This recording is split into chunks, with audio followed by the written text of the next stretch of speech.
day, literally billions of people wake up and check their phones before they even speak a single word to another human being. It's just one notification, just one short video, one infinite scroll, and boom, suddenly hours have just disappeared. Now, social media has obviously connected the globe in unprecedented ways, but at the exact same time, it's essentially built this invisible, highly sophisticated cage around our attention. So we really have to ask ourselves a core question. Are we using social media, or is social media actually using us? Welcome to This Explainer. I am absolutely thrilled to be diving into this with you today, because we are going to pull back the polished, colorful user interfaces of all your favorite apps. We're going to reveal the highly sophisticated psychological and mathematical mechanisms that are quietly controlling human behavior. Basically, we're going to deconstruct the anatomy of a trap. All right, let's jump right into Chapter 1, the Attention Economy Trap. Because to understand the trap, we first really need to look at the bait. In the digital world, your attention is literally the ultimate currency. It is extremely valuable, and these platforms are competing for it every single second of your day. So how do they win? Well, by completely removing friction. They use these bright red colors for notifications to intentionally signal urgency, right? It triggers an immediate response.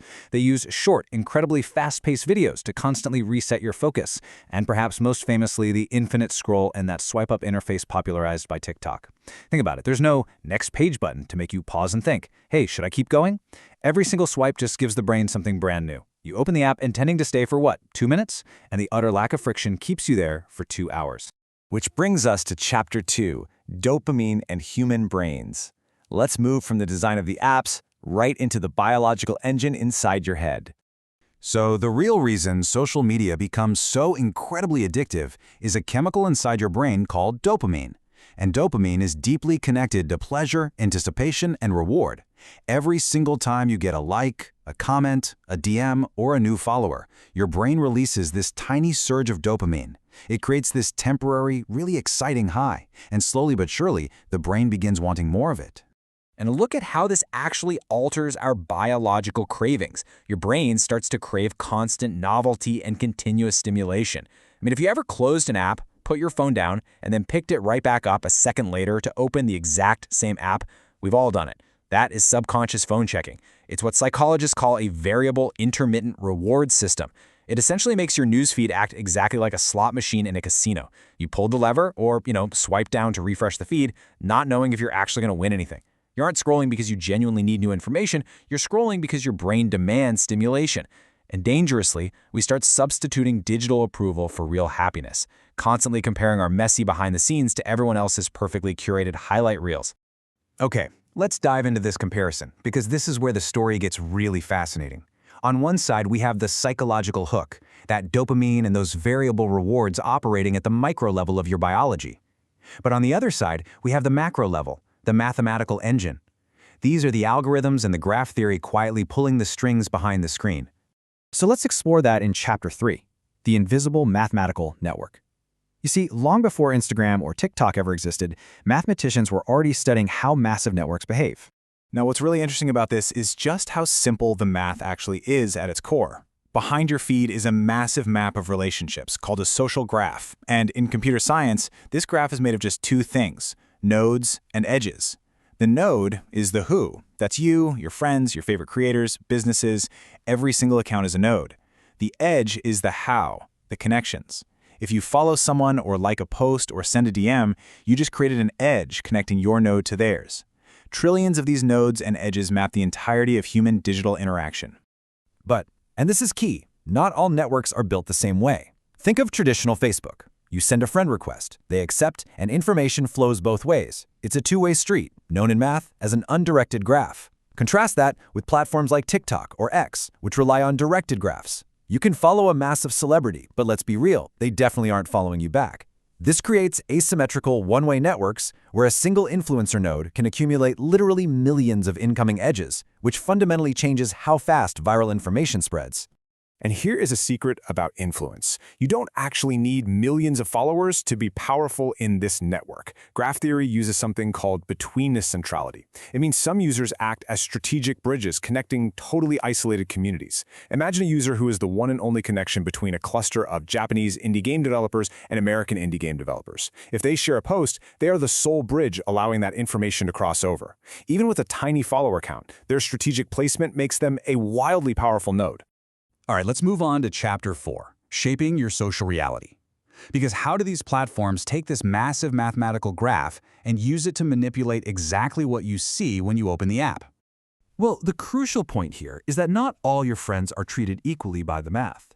Platforms use something called edge weight calculation.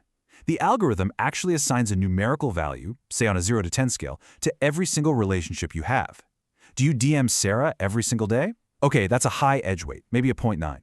Did you like one photo of an old acquaintance from high school 3 years ago? That's a low weight, maybe a 0.2. The math is literally ranking your friendships to mathematically decide whose posts show up at the very top of your feed. Have you ever been completely creeped out by how perfectly a platform suggests a new friend? I promise, it's not listening to your microphone. It's using a mathematical principle called triadic closure. Step 1, you become friends with your coworker Sarah. Step 2, Sarah is connected to her husband Mark. Step 3, the algorithm rapidly scans the graph, detects this open triangle, and assumes that if A knows B and B knows C, well, A should probably know C. It mathematically forces that triangle closed by dropping Mark right into your people you may know list. It totally feels like magic, but it's just geometry. And this brilliantly illustrates just how tightly this geometry binds us all together. 3.57. I'm sure you've heard of the 6 degrees of separation, right? Well, in 2016, Facebook researchers analyzed their massive global network and found that the average distance between any two people on Earth isn't 6. It is mathematically just 3.57 connections. You are literally less than 4 handshakes away from virtually anyone on the planet. Which leads to a wonderfully comforting piece of math called the friendship paradox. If you ever feel like everyone on your feed is way more popular than you, you're actually technically right, but you really shouldn't feel bad about it. The friendship paradox is a mathematical property stating that, on average, your friends have more friends than you do. Why?